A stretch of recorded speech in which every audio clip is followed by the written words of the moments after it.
Hi guys, welcome to T's Phone and Terrain and all that. This is episode 3 of the series, The Road to Oklahoma City 2016. As we've been doing each week, this is again an update as to my progress towards building my game for Oklahoma City Warlord Games Convention 2016. It's great to have so many people out there watching my videos, and thank you for that support. And please feel free to keep liking and commenting and subscribing to the channel. That's really helpful. So this week, excuse me, it's not been a good week for my hobbying, unfortunately. I've had a lot of work on. It's been a very stressful week. I've had a lot of work to do for my master's class, and I haven't really got a lot done. But I have managed to make some progress. And not only am I going to be showing you that today, I'd also like to announce that from this week on, we'll be releasing 2 videos a week. So on a Monday, you're going to get the latest episode of The Road to Oklahoma City 2016, and then on a Thursday I plan to release an episode in a new series that I'm doing, which is basically a series of reviews, and this week I'm starting with the Bolt Action rule book itself. So I'll be reviewing that, and then each week I'll be reviewing a new item that I've either picked up, or it might even tie in with this, that I've got some figures and I'm getting them out and to prepare anyway, and I just do a review. However, we're probably going to be following through the army books following this week, looking at them individually, and I've got a bit of a surprise in those videos as well for you, so stay tuned and check those out to see what the surprise is. So, without further ado, like always, I like to start off the episode with something that inspires the work. And in the last 2 episodes, it's been some sort of book, some sort of literature. This week, we're going for something slightly different. What I've got this week is the DVD film of Dunkirk, starring John Mills, Richard Attenborough, Bernard Lee. It's a fantastic watch, and I must admit has definitely been an inspiration for this game. One of the particular inspiring points that I really took from this film, I actually used the idea, the slip trenches that they're in fighting Germans at one point from the film, to then sort of build my own slip trenches that will feature in the game. And also the bridge that they try to blow up, not giving the story away too much, but they try to blow up a bridge. The Germans catch on to it, and that bridge has inspired my stone bridge, which is going to be the main kind of centerpiece of my table. In fact, I spoke to Andy Singleton about that bridge specifically, and he mentioned that it wasn't far from where he lives today, and gave me the name, and I looked that up, and so really that's kind of been my template for the bridge. But anyway, if you're kind of getting into early war, especially with the release of Germany Strikes, this is a great film to watch to give you a bit of the flavour, the kind of idea of the chaos that was going on at the time, and it's just a great story. So highly recommend that. That's Dunkirk.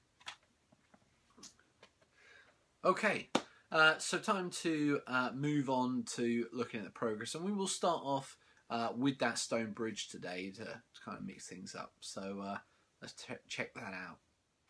Okay, so we have the stone bridge. Now you'll probably be thinking, well, it hasn't really made any progress from last week. It was grey last week, it's still grey this week.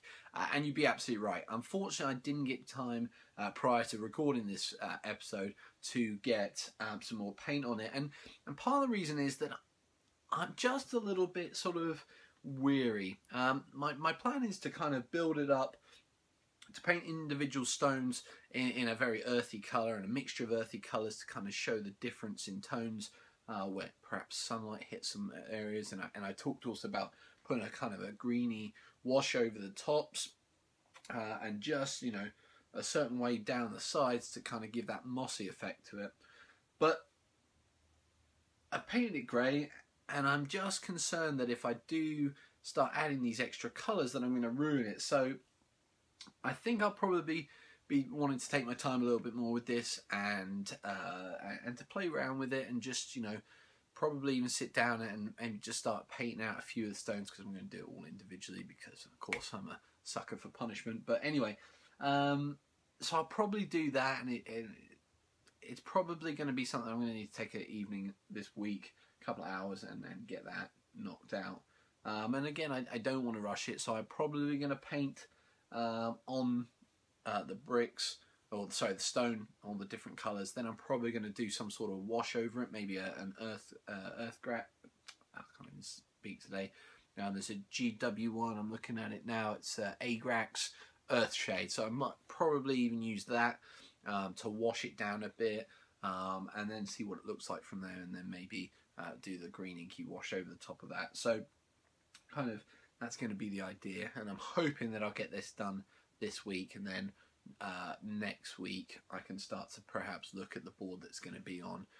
Might need to cut some more board, because the one I've got severely bowed. Unfortunately, one of the problems with working with plywood at times. So so that's an issue I'm going to have to sort out. I did this week, on my way to picking up my wife from the airport, drop into the hobby shop, because it's in the same town and you might as well. And I picked, unfortunately, they didn't have any more green stuff, so I've had to pick up grey stuff, which, having worked a lot with green stuff now, I think I prefer green stuff, but it's all they had. So, and as it's only going to be for the kind of the main road section over, I'm not too worried about that being grey stuff. I plan to mix it up, get a rolling pin, roll it out, and then lay it over and, you know, and trim it, and then before it dries, get a disassembled pen and start making the cobbled stones. And I'll probably maybe see if I can get 2 different size pens with, you know, the holes on the end, to try chop up the to make some different size cobblestones. So that's the plan for the bridge, and as I say, hopefully come next week's episode we'll see a lot more colour to it, and kind of go from there. So anyway, that's the bridge, which really brings us on to the French townhouse. So let's check that out. Okay guys, so we have the French townhouse. Now, you might be thinking, well, it doesn't look all that different. I have done some extra detailing, put some more stonework, brickwork onto the upper levels and onto the corners. I have also put the roof on.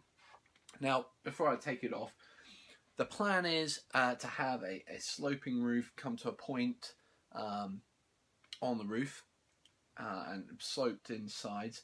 And I was looking at the picture that I kind of took this inspiration from, and I was trying to work out what to put on the edges, and I had thought about just some small columns, or the small sort of square blocks on each of the 4 corners. I've actually decided to scrap that idea, and I'm going to be doing a kind of small wall. It probably won't be very big at all, maybe ½ an inch tall, and I'm going to have a corner pieces on the 4 corners, and then I'm going to have some straight bits just here, in the middle here, just off to the side here, 1 on each end, and then the same on the back. So there'll be 8 pieces of wall in total, and as well as the corner pieces. So so I've got that to do.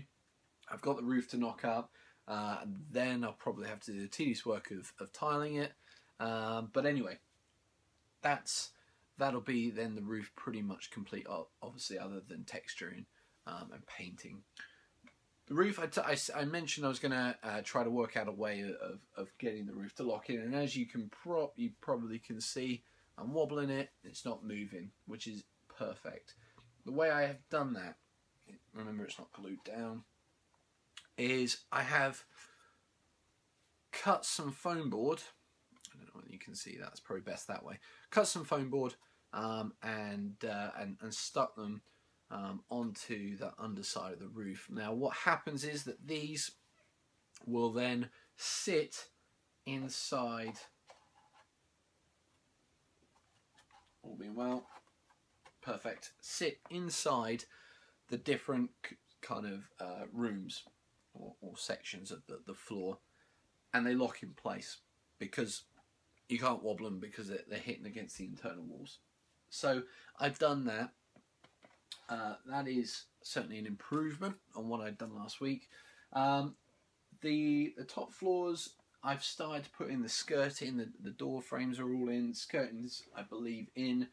I just need to put in the picture rail, and then that's done. I have already gone ahead and started to paint. I've painted the inside. Let's just okay. So I've painted inside. I put down a sheet of card and scored it to give the floorboard effect. Painted it with a lighter brown.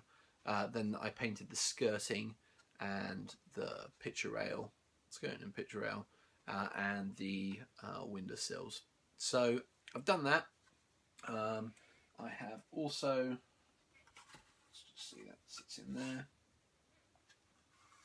I have started off to paint the inside of the hallway along with this side of one of the rooms. I haven't done the other side yet, but I've done the door frames. Done the floor here. The walls I'll probably do. Not quite sure the colour yet, but I'll probably maybe a similar colour to this sort of beige. What I plan to do in here is actually using wet wipes dried out. I will dip them in a PVA water glue, and then probably I might even paint it up first, or actually no. What I do is I stick it down and then I paint it, so it'll make it look like a long length rug in there. So it'll be just something different to the floorboards. Rug in there, floorboards in the rest of it. But anyway, so that is that. I'm hoping that I will get a lot of the painting painted up. Sorry, most of the rooms painted up this week to this sort of standard. And then once I've done that, then I can start gluing the floors together, so that the bottom three will be glued together and the top three will be glued together, but separate from the bottom floor, if you remember, because they interlock. Once it's all glued and all dried, I will then stipple all the outside work with polyfiller to give it the texture, and then I can look to paint after that. I'm expecting that I will probably get the rooms painted this week. I don't think I'll be getting onto the texturing, but I will have them hopefully stuck together, and I'm hoping to get the roof complete as well. You know, the initial build. So kind of at this point it doesn't look like it's a lot of progress, but I have got a lot of the basic structure work. In fact, all the basic structure work is pretty much done other than the roof. So I'm really pleased with that. Now it's all about the detail and the painting, which from my experience the other night, probably spent maybe an hour and a half painting just this room and the hallway. Just trying to be really precise, and not getting too much of you know, paint on bits that shouldn't have that colour on. So that's it, guys. That's the French town hall, and until next week, have a great have a great week, and you know, keep enjoying the hobby. Okay, until then, take care.